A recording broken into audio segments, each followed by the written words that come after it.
excited to be here with you all today, to be with such hardworking people who have earned their PhDs after what I assume is years of work. And I assume that there have been many high and low points. And I know that many of you have embraced the darkness that you have met many times, as Miss Marla has already discussed with us. And I am so excited to be here with you. And so I want to start my speech with a quote from one of the greatest minds of South Africa, Nelson Mandela. He once said that education is the best weapon. And I think that my work is an example of that. Education is the weapon that we can use to change the world. Because education is the thing that we teach to every single one of our students. Every single person receives education. And so we must teach them well. And I know that you graduates have just received the highest degree of education you can get. And so I am very honored to be standing with you here today. And now I want to go all the way back to January 4th, 2020. And when I was teaching at Royal College, Dr. Anushree Lacour was first thinking of hiring a guest professor for her physics class. But her colleagues were raising questions about the age of the candidate, because I was only a 7-year-old child at the time. And so the colleagues were thinking, how can this minor give a speech in front of 200 people and teach these guys basic kinematics? How can he do that at 7? Yet the abilities of the child made Dr. Lacour dead set. And the day he came in, he amazed the students. I was that child, and I thank Dr. Lacour for recognizing that age is just a number. Age does not dictate what your education limits are. Age does not dictate anything but the time it has been since you were born. And so I think that is an important thing.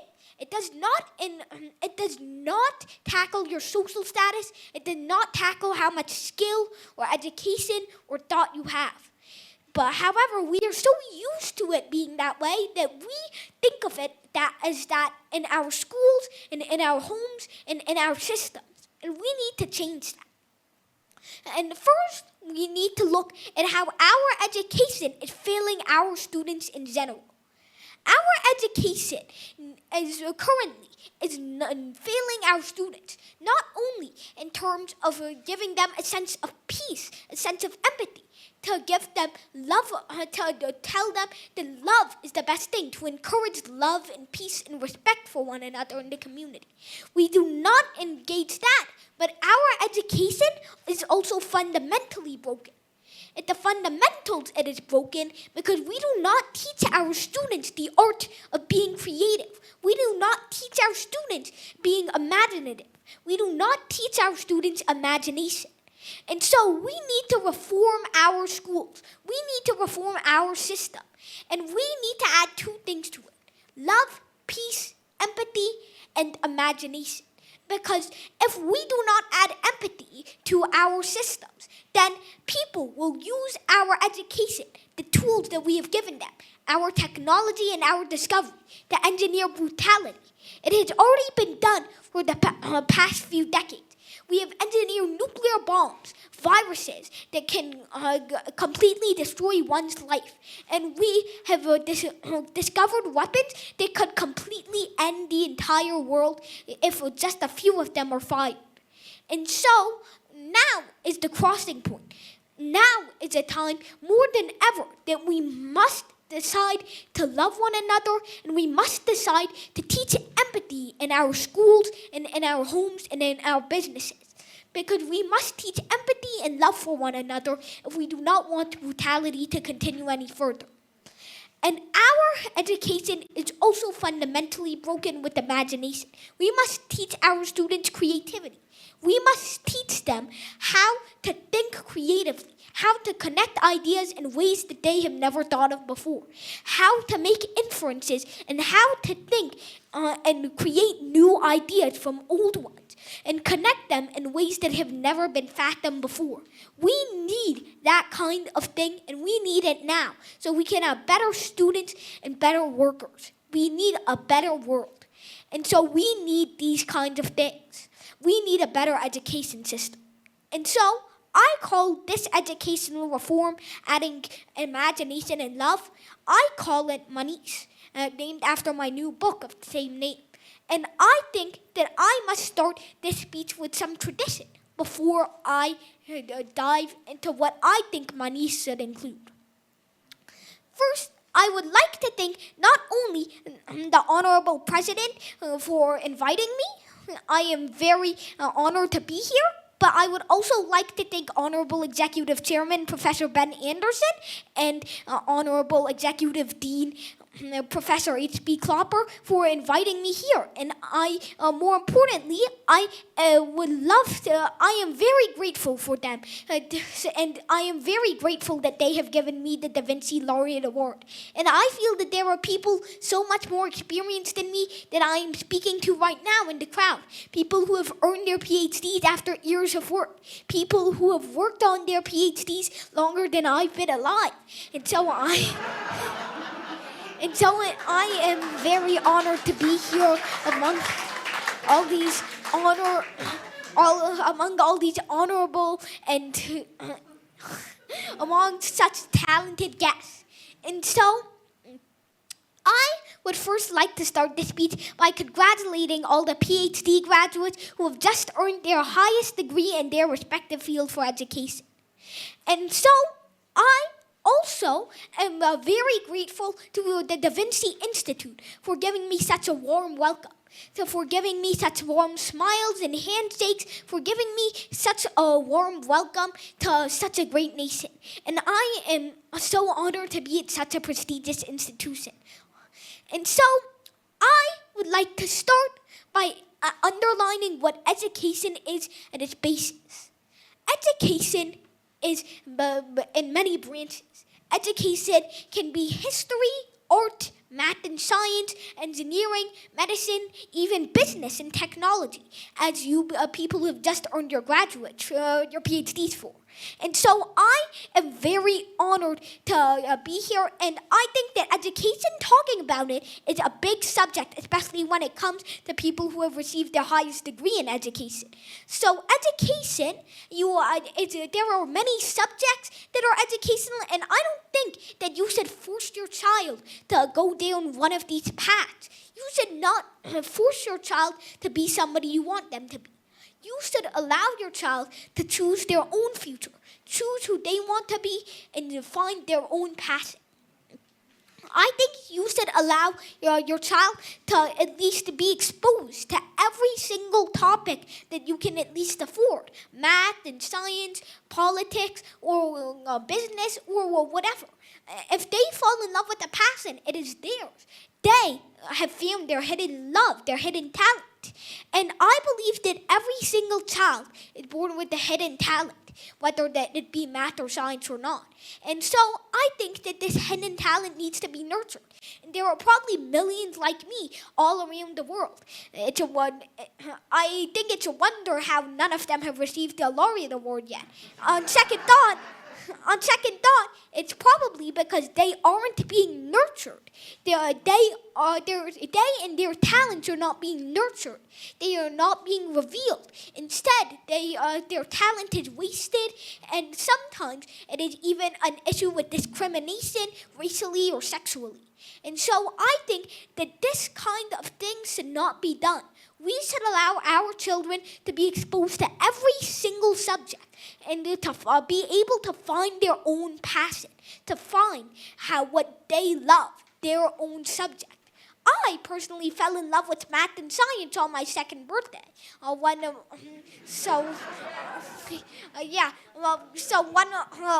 was younger, my father would start doing.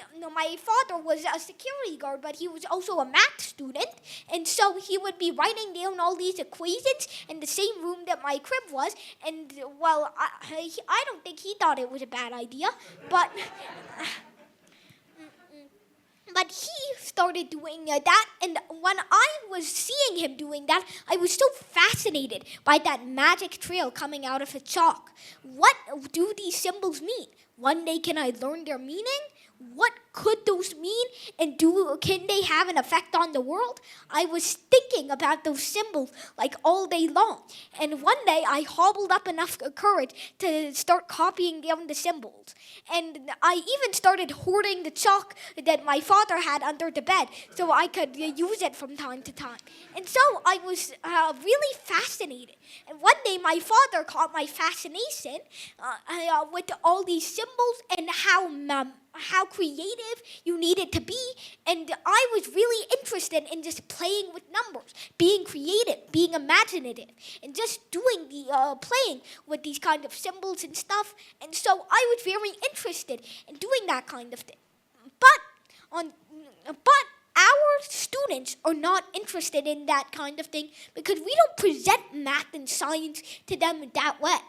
Sure, we have good arts classes and English classes. For one, the last thing I learned in art was like dot art or something, like making dots on a on a canvas or something. But I think that we teach art or English or things like that fine. But math and science, that is just not the case. We stigmatize it, and we make it seem like only big geniuses can do that kind of thing. When in reality, it is just creativity and imagination. It's something you use just as much as facts when you were talking about math and science.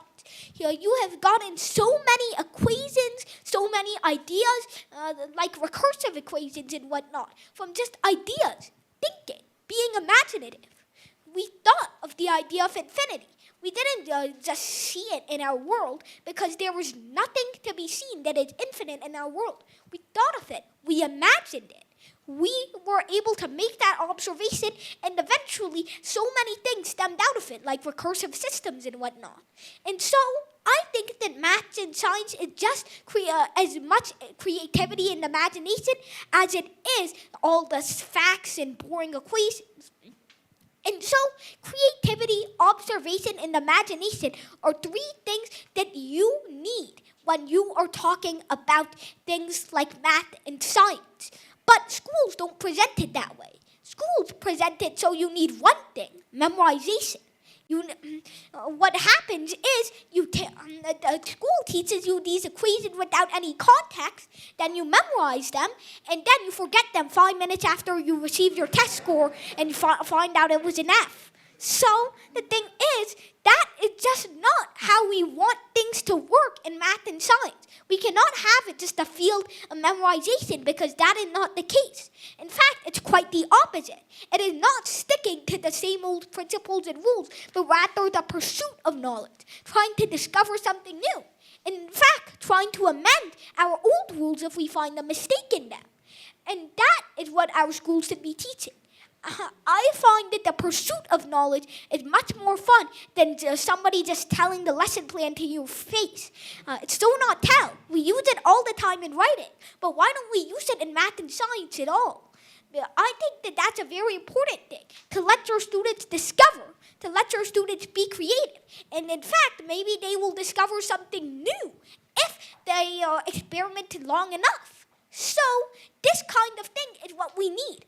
We don't need schools to be places where they just tell you the lesson plan to your face. That's about as effective as giving your students the folder for the lesson plan and just asking them to flip through it. What you want to do is you want to give the students an experience with creativity, imagination, and you want to give them the freedom to do whatever they want and to do something that leads up to the lesson plan, the main central lesson. You want them to discover the lesson, not to just have the lesson told them to their face. And that is the idea, the essence of imagination, of creativity. And that is what we need to teach in our schools. We need to teach math and science as that.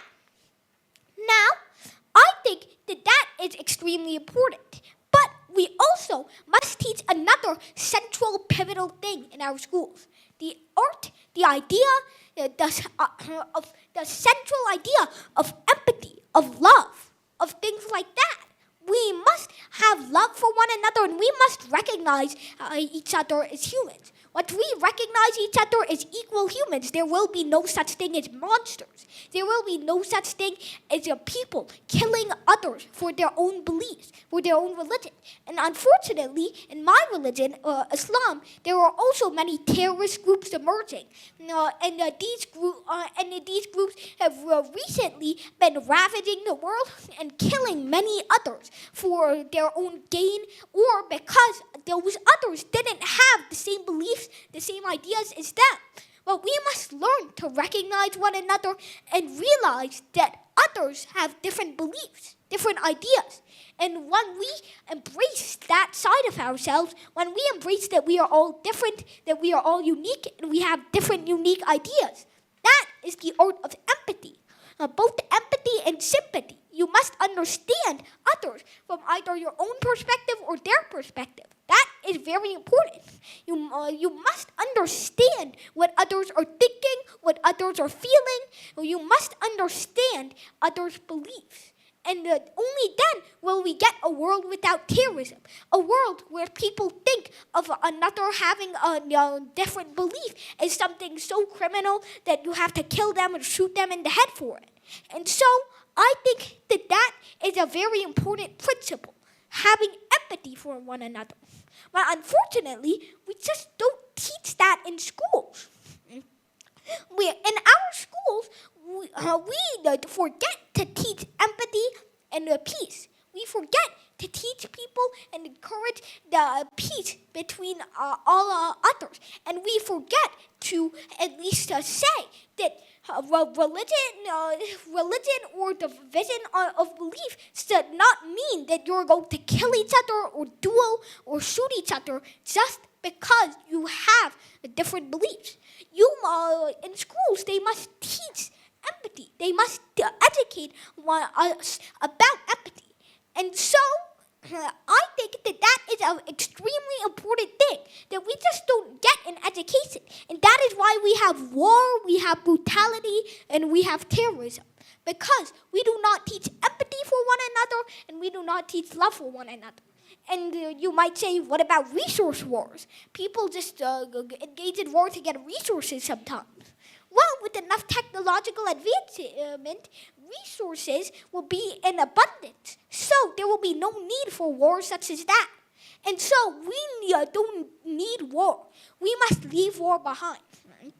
And in particular, I am very touched, and I admire the way that Nelson Mandela brought peace to South Africa, and the ANC in general brought peace, not by guns or bombs or weapons, but by using peace, negotiation, and being peaceful, protesting, not killing one another because they think either that the whites are bad or that they should be elevated above the whites. In fact, they did not fight for black supremacy. They fought for equality. They fought not for racism, but for equality. Just because a tip of the scales doesn't mean anything good. Only equality on the scales, equity, is good. We must recognize each other as equal humans. Nobody is above us as humans. And just because we have different beliefs doesn't mean we are elevated above or below one another. We are all equal as humans, and we must teach that in our schools, in our education. We must teach that to our youth. Otherwise, we will have war raging on for who knows how long. And it has already been raging for the past hundreds of thousands of years, ever since 10,000 BC, when the first real parts of civilization were born. So I think that this is something very important. We must teach our students to imagine.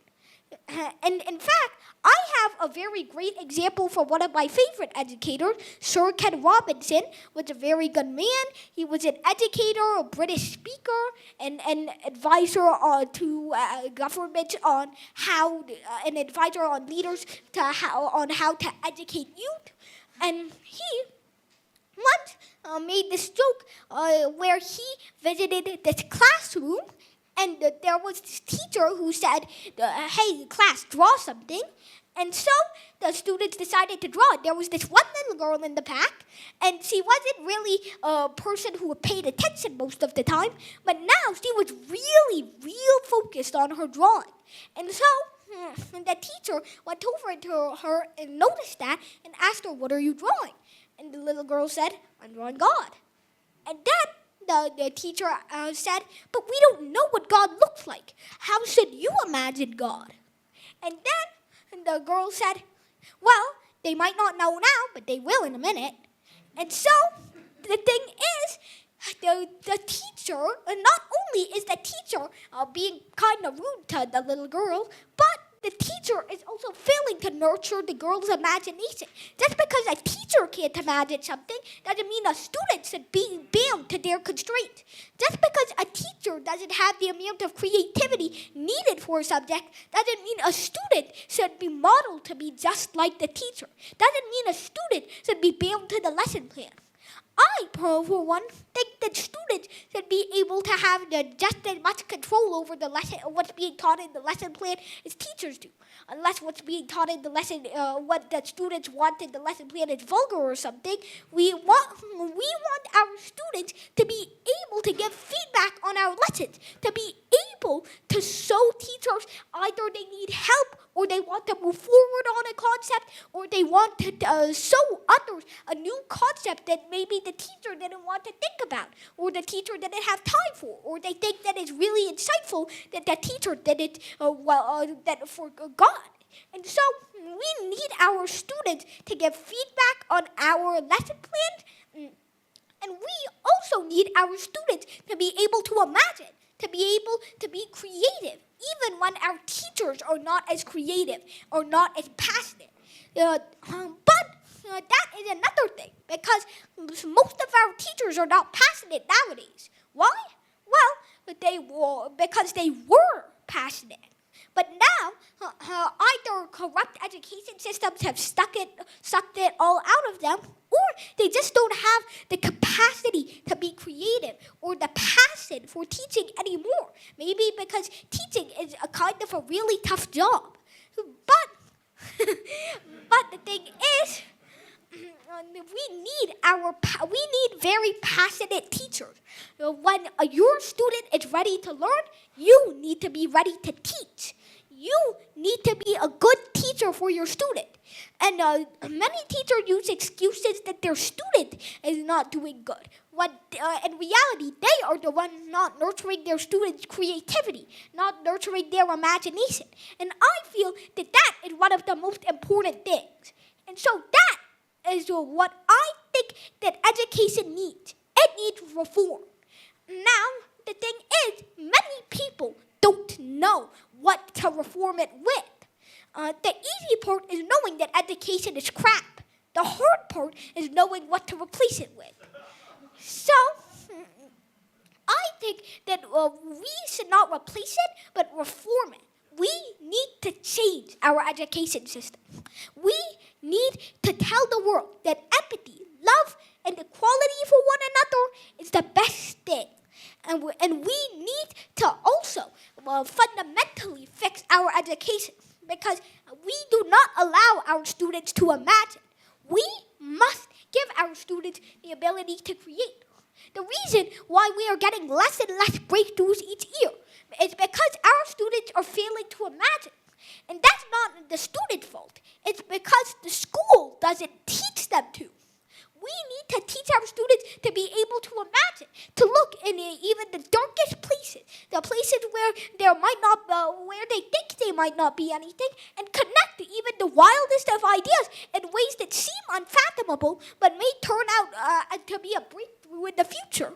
We need those kinds of students, but our schools don't want to engineer those kinds of students, or they can't, because we don't teach imagination in our system.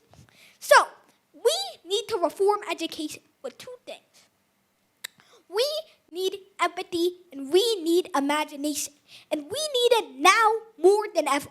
when we are at a time when there are many crises that can only be fixed with science, like COVID-19 or our climate crisis, but there are also many crises that are socioeconomic or geopolitical, like the USA or China war, like a possible USA or China trade war, which just happened back in 2018, or the space race between US and China. And I think that this kind of socioeconomic or geopolitical tension can only be solved by empathy, love for one another, and recognizing that we are equal. And just because we might have different systems of life, communism and capitalism, doesn't mean we should be fighting one another and trying to see which one is better. We should be at least embracing that we have the ability, the capacity to think different things, to have different beliefs. And we should not be, I think that China, and I think that in general, we should not be persecuting each other or having war with each other because we have different systems or different beliefs or other things like that. But we should be in peace with one another. We should recognize that we have different beliefs. We should recognize that we are all unique, and we should embrace that instead of fearing that kind of imperfection, fearing that kind of change, that kind of uniqueness. We should not fear uniqueness. We should embrace it. And that is what I think is the message of empathy. We need to add that in our system. We need to show that uniqueness is not something to be feared. It is something to be enjoyed. It is something to be embraced. And that is a very powerful and strong message. And we need to convey it to our students now more than ever. When we have nuclear weapons, and a single angry or greedy exchange could end the whole world. So we need this kind of feeling now more than ever so we can disarm one another and we can be in peace with one another. And we need to fix imagination as well. So education needs two things, empathy and imagination. Without one, we cannot achieve a world without war, a world at peace. And without another, we cannot make a single scientific breakthrough. We cannot make any scientific breakthroughs fast or rapidly. Sure, we will get a genius in 100 or 200 years eventually. Just look at Newton and Einstein. But those are outliers. We have to make sure every child gets a chance to nurture their talent. Then we could have so many more Picassos or Beethovens or Einsteins or Newtons or, history geniuses. I'm not sure if there are any people who are extremely good at history, but, that's for another time. But I think that now more than ever is an important time to have empathy. When we are in very tense global conflict and on the edge of war, we must learn peace and empathy for one another right here, right now.